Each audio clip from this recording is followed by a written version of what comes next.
To print Microsoft Excel sheet, which you have worked on, there are two ways to do it. You can press always Control P, or you can just go click on File and click Print.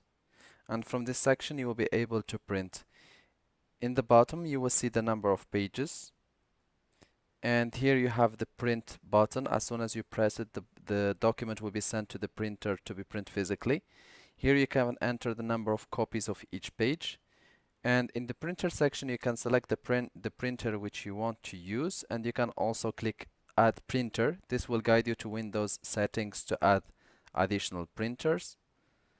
And when you click on Printer Properties, here you will have the option to change the paper orientation, and also page order, front to back or back to front, also number of pages per sheet.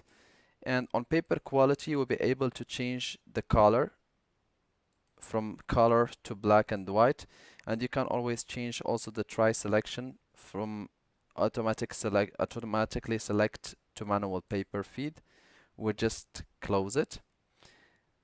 Here, as you can see, we have two pages, but we can always print them in one page. So we'll have to go back to our file and edit it. Here we see the line which is sharing our workbook or Excel sheet in two pages. So we will have to edit it to make it just one page. So as you can see, the line is dividing in two pages. So we will go to page layout, and we're going to select orientation, and we're going to select landscape. And here, as you can see, we have only one page. My numbers are not on the right of the line anymore, the separation line. So I will go ahead and click Control P to print.